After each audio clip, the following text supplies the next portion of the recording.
안녕하세요. 오늘도 사연살롱을 찾아주셔서 감사합니다. 경기도에 사는 50대 초반의 여성이에요. 저는 어릴 때 부모님이 이혼하셔서 엄마와 둘이 어렵게 살았어요.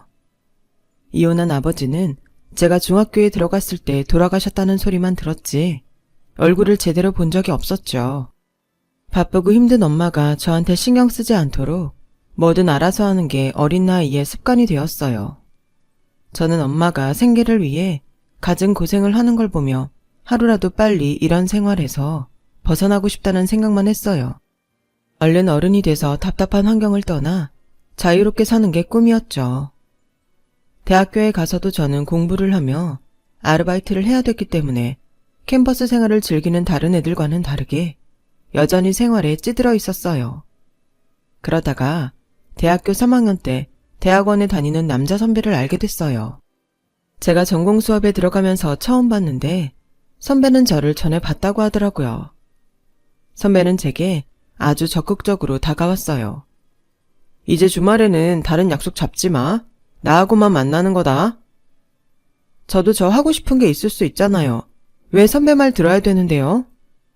나랑 사귀잖아. 사귀면 남자친구가 제일 먼저여야지. 제가 선배랑 사귀는 거예요? 내가 보자고 해서 나왔으면 사귈 마음이 있어서 나온 거잖아. 난 그렇게 이해했어. 그러니까 너도 그런 줄 알아. 라는 일방적인 말들을 저에 대한 호감으로 받아들였어요. 선배는 금수저는 아니어도 꽤 사는 집 아들이라는 소문이 많았고 여자애들도 은근히 관심이 많았죠. 그런 사람이 저한테 무작정 남친이라며 들이대니 솔직히 기분 나쁘지 않더라고요. 저는 선배를 만날 때면 힘든 생활에서 벗어나는 느낌이었어요. 그것 때문에 선배 말대로 주말마다 데이트를 했어요. 그래도 설마 나하고 결혼을 하겠나 하는 마음은 있었어요. 능력도 있고 집도 살만한데 굳이 저를 선택할 이유가 없을 것 같았거든요. 연애 따로 결혼 따로 그런 사람들도 꽤 있었고요. 저는 선배도 그럴 거라고 생각하고 지금의 자유를 만끽하자는 심정으로 계속 만남을 이어갔죠. 대학을 졸업한 후 취직을 해서 회사에 다니고 있던 어느 날 그 사람이 대뜸 이러더군요. 이번 주말에는 우리 엄마 만나야 되니까 단정하게 입고 나와. 내가 선배 어머니를 왜 만나? 결혼 전에 인사는 드려야지. 나랑 결혼을 한다고? 그런 말 한 적 없잖아. 그러니까 지금 하잖아. 수진이 너는 다 좋은데 가끔 이렇게 깝깝하게 굴 때가 있더라. 그런 건 좀 고쳐야 되지 않겠어? 저는 그 사람이 저와 결혼할 생각을 갖고 있다는 게 신기했어요. 당시에 그 사람은 사법고시를 보려고 공부하는 중이었어요. 아직 일정한 수입이 없고 공부에만 집중해야 되는데 저와 결혼을 생각한 걸 순진하게도 그만큼 좋아하기 때문이라고 받아들였죠. 저도 빨리 결혼하는 게 좋겠다고 생각했고요. 그래야 엄마가 짐을 더 실 것 같았거든요. 아무리 좋아도 남자가 일정한 수입이 생긴 다음에 결혼하는 게 낫지. 지금 하면 너만 힘들 거야. 조금만 더 생각해봐. 내가 좋으니까 하루라도 빨리 결혼하고 싶어 하는 거잖아. 게다가 우리 형편을 생각해봐. 선배 같은 환경의 사람이 나한테 좋다고 결혼하자고 하겠어? 제 고집의 엄마는 결국 뜻대로 하라며 항복하셨어요. 엄마는 선배가 인사 왔을 때 따뜻하게 맞아주시고 없는 중에도 고급 식재료를 사다가 정성껏 상을 차려주셨어요. 그에 비해 저를 본 선배 어머니는 싸늘하기만 했죠. 나는 아직도 네가 마음에 들지는 않는다.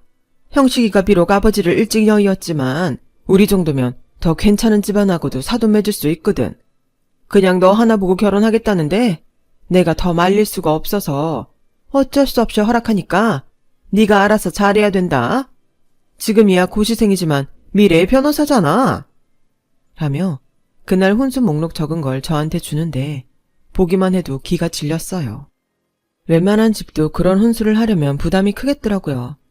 저는 고민하다가 제가 저금한 통장과 함께 엄마에게 혼수 목록을 보여드렸어요. 네가 꼭 결혼하겠다니 그 집에서 해달라는 거 해줘야지.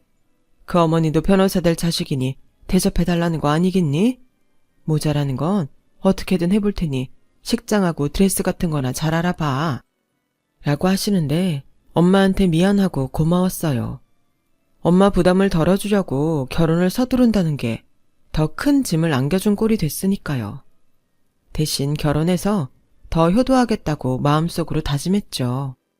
엄마는 여기저기서 돈을 끌어다가 제 혼수를 장만하셨고 저는 드디어 선배와 꿈에 그리던 결혼을 했어요. 결혼 후 6개월 정도는 참 행복했던 것 같아요. 남편은 아침을 먹고 공부하러 가서 밤늦게 왔지만 저는 그동안 회사에서 일을 하고 있었기 때문에 괜찮았어요. 가끔 제가 야근을 하는 날이면 밖에서 만나서 야식을 먹고 집에 같이 들어오곤 했는데 그게 꼭 연애할 때하고 비슷한 느낌이었어요. 주말에 시댁에 가면 시어머니가 노골적으로 무시하며 저한테 눈도 안 마주치고 접시 같은 거 손도 못 대게 하는 게 힘들긴 했어도 남편과 알콩달콩하게 사니 다 눈 감고 지나가게 되더라고요. 저는 남편 공부하는 데에 지치지 말라고 보약도 지어주고 새벽마다 몸에 좋다는 음식들을 하느라 제가 더 피곤해지곤 했어요. 그 정도야 어느 집에서나 아내가 하는 역할이니 불만은 없었어요. 당연하다고 생각하며 생활비에 남편 공부하는 데에 들어가는 비용까지 전부 제가 다 책임졌죠. 시어머니는 저랑 결혼한 남편이 얄밉다며 한 푼도 지원해주지 않았어요. 당신 지금은 엄마한테 섭섭할 거야. 그래도 내가 사법고시 합격만 하면 엄마한테 큰 소리 치고 이게 다 당신 덕분이라고 할 거니까 조금만 참아. 그럼 엄마도 마음 바뀌고 당신 인정하실 거야. 라는 남편의 말을 위로 삼아 저도 그런 날이 오기를 기다렸어요. 하지만 남편은 그해 사법고시에 떨어졌고 저는 다음 해를 기약하며 또다시 혼자 가정을 책임지며 일을 해야 했어요. 그때부터 시어머니의 잔소리가 시작됐어요. 네가 제대로 내조를 못하니까 형식이가 컨디션이 안 좋아서 실력 발휘가 안 되는 거잖아. 무슨 지일이 그렇게 대단하다고 정상적인 밥상 한 번을 안 챙기고 애가 새벽마다 미숫가루만 먹고 나가게 해. 어머니, 그게 선식인데 그이가 직접 주문한 거예요. 아침에 그거 먹는 게 속 편하다고 했어요. 그리고 제가 제일이 더 중요한 게 아니라 지금 저희가 생활을 하려면 저라도 벌어야 되니까 회사 열심히 다니는 것뿐이에요. 형식이가 그럼 네가 돈 벌어다 주니까 눈치 보이는데 제대로 된 밥상 차려달라고 말이 나오겠니? 네가 그렇게 회사 다니는 유세를 떠는데 지금 내 아들이 돈 못 번다고 네가 일하는 거 생색내고 싶은가 본데 너야말로 다음에 우리 아들 사법고시 못 붙으면 쫓겨날 각오하고 있어. 라며 막말을 하는데 너무 기가 막혔어요. 저는 남편이 제 편을 들어줄 거라고 기대하며 어머니와 있었던 일을 얘기했어요. 그런데 남편은 퉁명스러운 표정으로 엄마가 틀린 말 한 건 아니지. 솔직히 내가 맨날 선식 먹고 싶겠어? 그것도 하루 이틀이지. 아무리 내가 좋아서 시켰다고 해도 선식만 먹고 나가게 하는 게 잘했다고 볼 수는 없지. 그럼 내 눈치 보느라 밥 차려달라는 말 못했다는 거야? 나 어차피 당신 저녁 먹을 반찬 다 해놓고 나가는데 그냥 차려달라고 하지 그랬어. 글쎄다. 네가 말은 그렇게 하지만 막상 그러려고 하면 막 바쁘다고 난리치고 일하는 티내는데 무슨 말을 해. 라며 제 탓으로 돌리는데 억울하더라고요. 그래도 시험 떨어지고 다시 공부하는 사람한테 뭐라고 할 수도 없고 일단 참고 넘기는 수밖에 없었어요. 저는 새벽마다 저녁 반찬 준비를 하면서 그 사람 아침상을 봐주었고 그러고 회사를 가면 피곤해서 오전 시간에는 졸기일수였어요. 정말 상사 보기에 창피해서 고개를 들 수가 없었죠. 아들이 합격을 못하니 시어머니의 간섭은 갈수록 심해지더군요. 제가 장봐온 식재료를 일일이 검사하고는 싸구려를 샀다며 전부 내다 버린 날도 있었어요. 이런 데에서 자기 환경이 표가 나는 거야. 뭐 좋은 걸 먹어보고 살았어야 좋은 것도 살 줄 알지. 라며 자기가 백화점에서 사온 채소며 고기를 꺼내놓는데 정말 수치심에 몸이 떨리는 걸 참느라 엄청 힘들었어요. 저는 다시는 시어머니한테 그런 말을 듣지 않으려고 회사가 끝나자마자 백화점으로 달려가서는 장을 보는 게 일과가 됐어요. 그때는 지금처럼 배달해주는 게 잘 없었기 때문에 일일이 가서 장을 봐야 했죠. 이런 얘기를 남편한테 해봤자 소용이 없다는 것도 알게 됐어요. 시간이 갈수록 그 사람은 자기 엄마 편만 들었고 은근히 저를 무시했거든요. 그런 게 너무 싫어서 저는 더 악착같이 뭐든 완벽하게 해내려고 했던 것 같아요. 그렇게 1년 반을 더 고생한 끝에 남편이 사법고시에 합격했어요. 축하한다며 엄마가 정성껏 갈비찜을 해서 보냈는데 남편은 그날따라 늦게 들어와서 엄마가 보낸 음식을 곁눈으로 흘끗 보기만 하더군요. 됐어, 배불러. 나중에 먹던지 아니면 당신이 먹어. 어디서 뭐라고 왔길래? 친구들 만난 거야? 엄마랑 축하하느라 밥 먹고 왔지. 한정식 집에서. 당신 합격 축하를 어머니하고 둘이서만 했다고? 아니, 나는 그럼 뭐야? 하루 종일 연락도 안 돼서 당신 기다리고 있었는데 어떻게 그래? 어디 있다고 전화라도 해야 될 거 아니야. 그것보다도 정말 섭섭하다. 나는 같이 축하하면 안 되는 거야? 누가 안 된대. 당신은 집에서 맨날 보잖아. 엄마는 누구보다 내가 잘 되길 가슴 졸이며 기다렸는데 당신이야말로 엄마랑 식사 좀 했다고 이렇게 발끈하면서 속 좁게 굴 거야? 뭐? 속이 좁아? 지금 말 다 했어? 아니, 말이 나왔으니 하는 말인데 그동안 어머니가 뭘 하셨다고 그래? 매일 제대로 된 식사하라고 당신보다도 잠도 더 못 자면서 챙긴 게 나야. 생활비는 누가 댔는데 어머니가 한 푼이라도 도와줬으면 말을 안 해. 그 식사 제대로 챙기게 된 거 다 엄마가 코치해 줘서 그런 거잖아. 그리고 생활비 좀 됐다고 유세 떨고 그러지 마. 내가 변호사 사무실만 들어가면 네가 버는 돈은 돈도 아니야. 아니, 가족끼리 무슨 보상을 바라면서 생활비 쓰나? 어차피 같이 쓰는 건데. 라며 제 코앞에서 방문을 쾅 닫고 들어가는데 정말 오만정이 다 떨어지더군요. 저는 남편한테 일주일이 넘게 말 한마디 하지 않았고 아침도 제가 먹을 것만 챙겨서 가지고 나가 회사에서 먹었어요. 시간이 가도 제가 화가 풀릴 것 같지 않자 남편은 슬슬 눈치를 보기 시작했어요. 그러더니 엄마한테 연락이 왔더라고요. 최서방이 네 눈치가 꽤나 보이나 보더라. 그래도 지 엄마 챙긴다고 한 건데 어쩌겠니? 섭섭하지만 이해해야지. 아무리 그래도 그렇지. 나한테는 고맙다는 빈말도 없고 어머니랑만 식사하러 가고 어떻게 그럴 수 있어? 엄마가 자리 한번 만들 테니까 다 같이 축하 겸 밥 먹고 다 풀자. 라며 저를 달래셨지만 저는 그동안 속 썩었던 거며 시어머니와 남편 행동들에 정이 다 떨어져 있었어요. 그래도 엄마가 자리를 마련하신다니 꾹 참고 같이 하자고 마음 먹었어요. 밥 먹는 내내 시어머니는 저와 엄마를 한 번도 제대로 쳐다보지 않으셨어요. 엄마가 특정 반찬을 집어서 드셔보시라고 해도 들은 척도 안 하더라고요.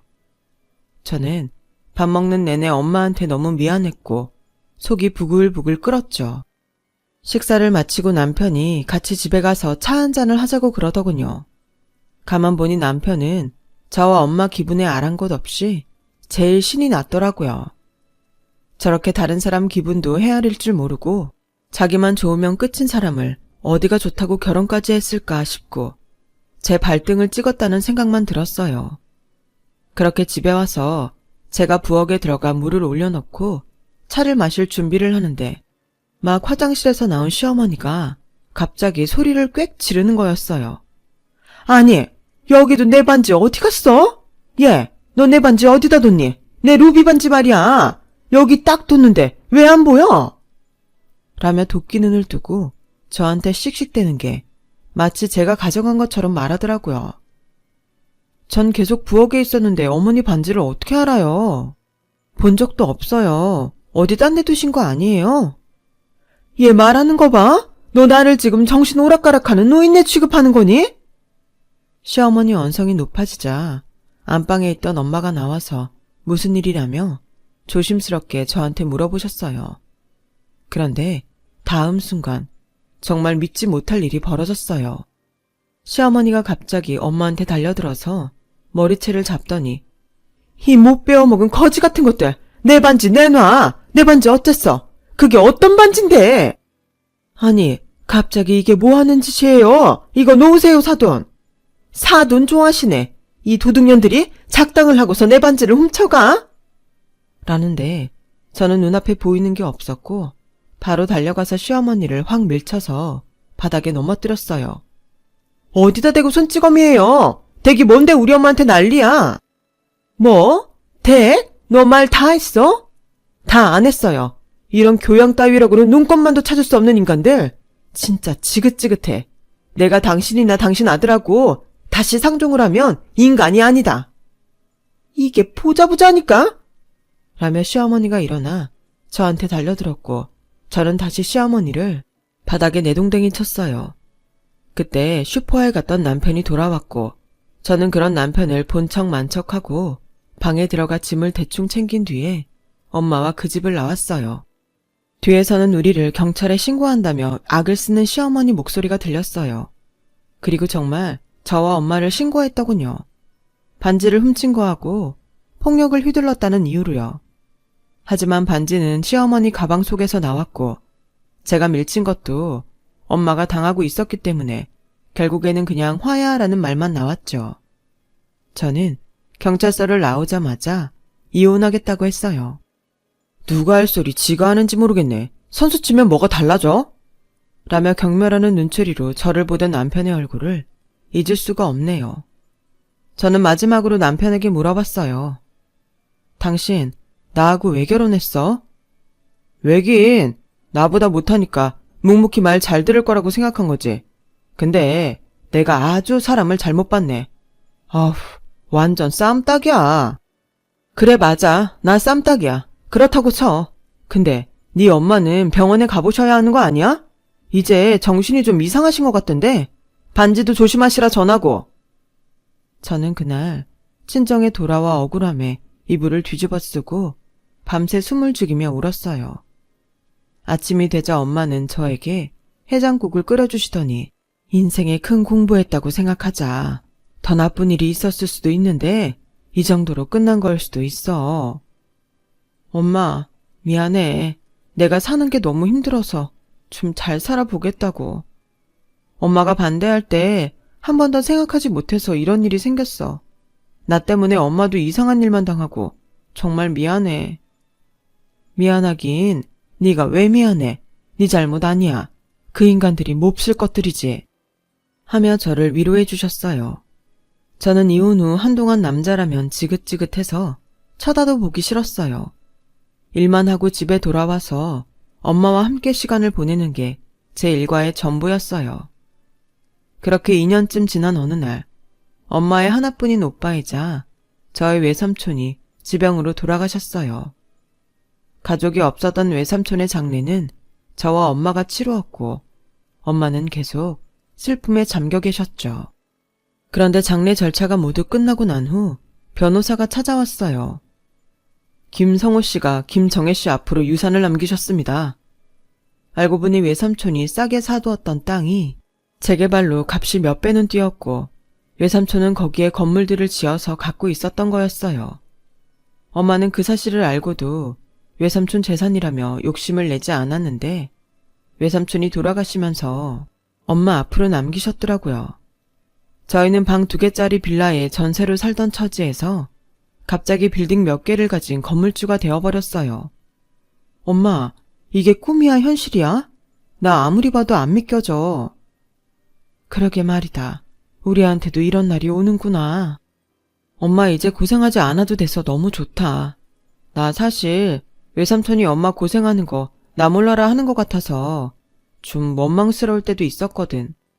그런 말 하지 마. 너 대학 등록금하고 결혼비용 외삼촌이 해주셨던 거야. 그냥 너한테 잠자코 있으라고 해서 내가 말을 안 했던 거지. 그리고 그게 내 돈이니? 사람이 그런 거 탐내면 내 인생이 더 불쌍해진다. 우리 오빠도 언젠가 좋은 짝 만나 행복해지겠지. 그냥 그렇게 바랬던 거지. 정말이야? 그런 줄도 모르고 난 속으로 참 차갑다고 생각했는데 너무 죄송하네. 저는 뒤늦게야 외삼촌이 마음 써주신 걸 알고 나니 삼촌께 못내 서운했던 작은 마음이 죄송해지더라고요. 저와 엄마는 건물이 있는 동네와 가까운 아파트로 이사를 했고 엄마도 힘든 일들을 그만두시고 좀 편해지셨어요. 저는 계속 회사에 다니긴 했어도 전보다 마음이 가벼워졌고요. 그런데 어느 날 회사에서 일을 하는데 누가 절 찾아왔다며 1층으로 내려가 보라고 하더라고요. 누가 말도 없이 찾아왔지? 누군지 모르시고요? 그건 말씀을 안 하시네요. 내려와서 만나보세요. 잘 아는 분이래요. 라며 1층 안내데스크 직원이 전화를 끊었어요. 도대체 누가 나를 찾아왔을까 궁금해하며 내려갔는데 세상에 전 시어머니가 떡하니 와 있더라고요. 나를 찾아온 게 그쪽이에요? 잠깐 조용히 얘기 좀 했으면 좋겠구나. 제가 눈에 힘을 주고 째려보는데도 시어머니는 전혀 신경 쓰지 않고 저를 붙잡고 카페로 들어갔어요. 전에는 한 번도 보여주지 않던 미소까지 지으며 아주 상냥한 말투였죠. 니네 집이 아주 큰 유산을 물려받았다는 거 어떻게 건너 알게 됐어.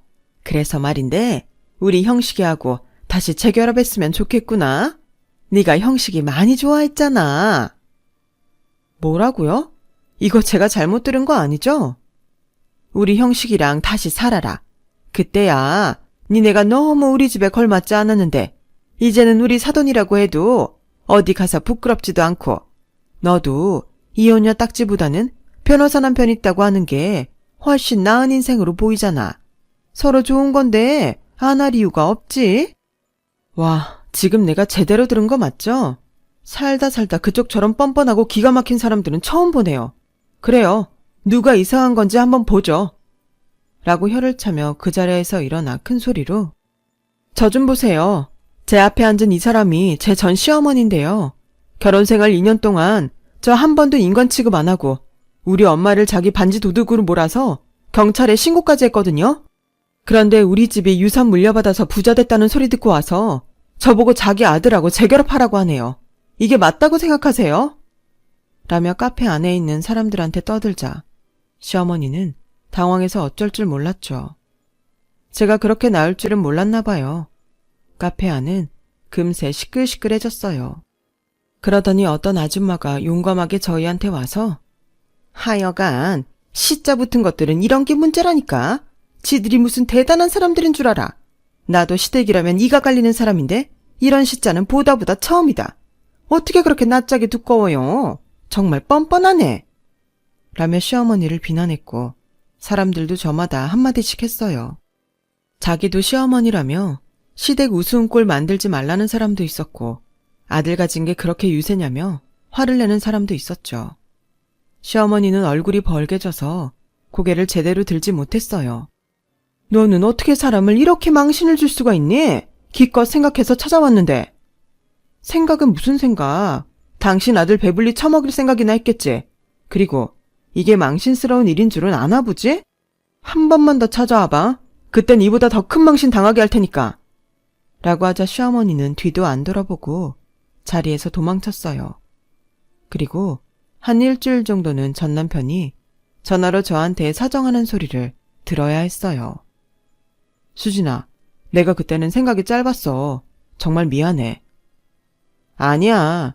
너는 생각이 짧은 게 아니고 원래 되먹지 못한 인간이야. 라며 상대도 해주지 않았죠. 알고 보니 전 남편은 변호사 사무실에서도 일 못한다고 쫓겨나기 직전이었고 시어머니는 아들 믿고 간이 배 밖에 나왔는지 투자를 잘못해서 재산을 많이 없앴다고 하더라고요. 그러니 한번 이혼한 남자한테 결혼하겠다는 여자도 없는데 제가 잘됐다고 하니 옳다구나 했나 보더라고요. 그 얕은 속이 보여서 정말 너무 화가 났고 저는 다시 한번 찾아오면 정식으로 접근 금지 신청을 내겠다고 했어요. 그랬더니 다시는 연락이 오지 않더군요. 저는 그 뒤로도 몇 년을 더 혼자 지내다가 같은 회사의 다른 팀 남자분을 만나게 됐어요. 그 사람도 한번 이혼을 해서 상처가 있어서 서로를 잘 이해할 수 있었죠. 그러다 보니 정이 들어서 2번 다시는 안 한다던 결혼을 또 했고요. 그 사람과는 아들, 딸 낳고 지금까지도 아주 잘 살고 있답니다. 전 시댁을 생각하면 저희 엄마 말씀대로 사람이 욕심을 너무 부리면 내 인생이 괴로운 것 같습니다. 주어진 일 열심히 잘하며 앞으로도 열심히 잘 살아보겠습니다. 제 얘기는 여기까지예요. 긴 얘기 들어주신 분들 정말 감사드리고요. 모두 행복하시고 좋은 일만 있기를 바랄게요. 다들 건강하세요. 감사합니다. 여러분, 사연 댓글에 응원과 현명한 조언 부탁드려요. 좋아요와 구독은 저에게 큰 힘이 됩니다. 오늘도 좋은 일 가득하세요.